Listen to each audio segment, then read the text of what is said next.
June 13th, 2022.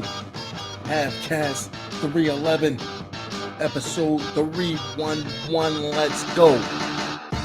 Of course, I have a few things to share with you guys. An evening of reflection. Shall we?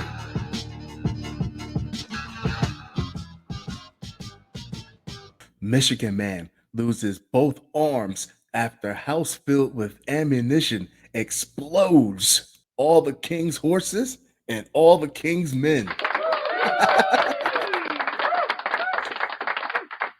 A man's arms were blown off by an explosion at a property that had allegedly been stuffed with an arsenal of guns, ammunitions, and bombs. You are your own enemy at the end of it all. The victim, who is in his 30s, was reportedly left in critical condition after the blast at around 3:10 p.m. in Warren, Michigan on Saturday, June 11th. What if he's one of those guys that booby trapped his own house and forgot where he put all the booby traps? The explosion ripped apart the garage with a subsequent fire engulfing other parts of the house on the 20,700 block of Gentner Street. Warren Police Commissioner William Dwyer said the state police was called out and they removed several small explosive devices, and I can only suspect that he has been working on some sort of explosive device and it blew up. The YouTube tutorial skipped to the ad right before they told them what wire to connect. Dwyer told the Detroit Free Press on Sunday he said it was extremely fortunate that no one else was hurt considering the volume of explosives at the property. Can you imagine living with this asshole? And you think he's in the garage fixing the car and he blows the garage up? There were no other injuries to any of the neighbors and no other damages to any other homes or anything in that neighborhood besides the plummeting property value.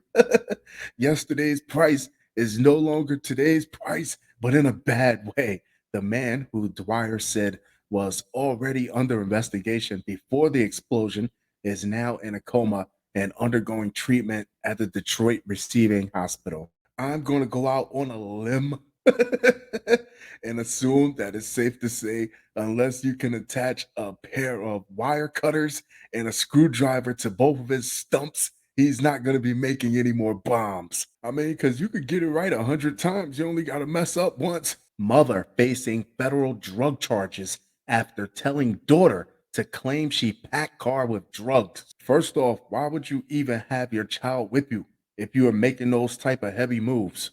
DPS has arrested a woman after finding over $2.7 million worth of drugs during a traffic stop in Oldham County. According to court documents, on May 17th at around 4:30 p.m., a trooper saw a Toyota traveling with a higher speed rate and conducted a traffic stop on I-40. The trooper identified the driver as Zaida Valdez and the passenger as Martha Rosales. Time and time and time again, it's always traffic laws and probable cause. If you're transporting a shit ton of drugs or if you're transporting a shit ton of guns, the least you can do is obey simple traffic procedures. While chatting to Valdez and Rosales, the trooper asked to search the vehicle, which resulted to a positive of narcotics in the vehicle by a canine. The trooper found a cardboard box containing 9 bricks of fentanyl and a brick of heroin. Here we go. When the drugs were found, Rosales made statements claiming the contraband was hers. If you have any advice to tell anyone during these type of stops, you should be telling them to shut up. Don't say anything. During the investigation, officials were able to get Rosales and Valdez phones after getting a warrant and found a video in which Rosales records her mother, Valdez, during the traffic stop. In the video, Valdez tells Rosales to take the blame and tell the troopers, why are they recording this? Tell the troopers Rosales was the one who packed the car and that Valdez does not know anything about the drugs. You keep your mouth shut. At this point in the video, the drugs have not been found by the troopers. After the troopers found the drugs, Rosales tells the trooper she packed the car and Valdez had no knowledge. Officials have arrested Zaida Valdez. According to street estimates, the drugs are worth around $307,000 for the heroin and 2.4 million for the fentanyl. Florida man claimed wife left home after an argument. Now he's accused of murdering her. It's just textbook procedure anyway for the spouse to always be the number one suspect in these cases until he or she is ruled out otherwise. So I don't know what he was thinking. A Florida man who told police he hadn't seen his wife for weeks after an argument is now charged in connection with her death and appearance. Is that barbecue you got going on back there? And your wife is missing? On Saturday, Ian Lanning, 54, of Pompano Beach, was arrested and charged with one count of first degree murder, the Broward Sheriff's Office said in a news release. The body of his wife, Irene Lanning Zanetti, 53, remains missing, but authorities say they have evidence that she was murdered. He looks like a Jack Russell Terrier with a lazy eye.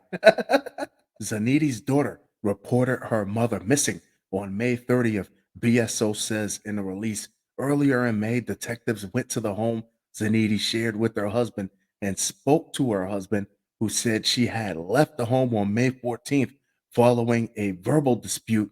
The release says he said his wife hadn't returned home since then and that he hadn't heard from her. I'm sorry if I seem a little bit broken up, a little heartbroken over her disappearance. Can you just please tell the neighbors to respect our privacy during this time? And I really hope that you bring her home very safely. My heart is aching. That's a party in the back. I'm sorry. Would you guys like a beer? We got fireworks. If I'm going to hell, you guys are coming with me. Authorities began looking into the circumstances surrounding Zanetti's disappearance, learning the couple had been traveling in the same area on May 20th and that her phone was near the couple's residence on May 21st. The release states a search warrant issued in June turned up evidence that suggested Zanetti had been murdered in the couple's home and that her body had been disposed of in an unknown location. It takes a real sicko to do something like this. The release says a warrant for Lanning's arrest was issued on June 11th. He was taken into custody and transported to BSO main jail, where he remains held without bond. It is unclear whether he has retained an attorney who can speak on his behalf or if he has entered a plea. If I'm a detective, I'm looking at him and I'm thinking to myself that he looks like a Jack Russell Terrier. No, I'm thinking that it's normal for couples to get into heated discussions or arguments, but for her to leave home for this long and not at least show up at a family member's house or reach out to another family member or hell, or at least reach out to him to see if there's some type of way to patch things up. That is extra shady. Alligator named Karen found in passenger seat of car after high speed chase. If there has ever been a more fitting mascot for this whole Karen business, it should start right here with an alligator in the passenger seat of a car. Let's hear it. Michigan cops engaged in a high speed pursuit last Saturday, and while they apprehended the alleged suspect, they were surprised to meet the passenger, an alligator named Karen. According to the police report from the Lake County Sheriff's Office obtained by Newsweek, the responding officers saw the suspect, later identified as Joshua Applebaum, allegedly driving about 73 miles per hour in a 55-mile per hour zone. Applebaum reportedly ran through a flashing red light without stopping or slowing down. At that point, he was allegedly driving 98 miles per hour. Another officer assisted the responding officer and they followed Applebaum's car until he crashed and became stuck between the trees. Police ordered him to stop accelerating the car, and one officer smashed out the driver's side window. And that's when he yelled out, "Don't hurt Karen. Karen is in here with me. Don't hurt Karen. I give up. And they started looking around for a woman. I approached the suspect vehicle with my service weapon drawn and pointed my weapon at the suspect and ordered him to drop the alligator he was holding. The report stated officers conducted a search and found more than $1,000 in cash in his front pocket, a small vial of what he said were alligator teeth from his pet alligator Karen, and another vial containing a red capsule. My mind shudders to think what you would be doing with a toothless alligator in your lap during a high speed chase.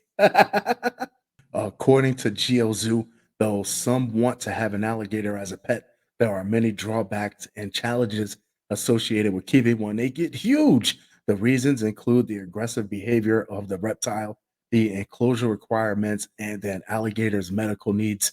Finding a certified veterinarian that can help you with your pet alligator can be difficult and typically not cheap. The organization stated the report stated that Applebaum was charged with speeding, failing to obey police, and driving with a suspended license. We safely secured Karen, the alligator, with black electrical tape and placed her hand in my patrol vehicle. The report stated officers turned Karen over to an exotic animal rescue expert. Karen is not facing any charges at this time. The caption stated, when do they ever? We believe she was an unwilling participant during the incident, nor do we believe she was ever in control of the vehicle. It's never Karen's fault, right? Fun show. Fun show. Fun show. That being said, I'm going to wrap this one up, but I'll be sure to talk to you guys very, very soon. Adios.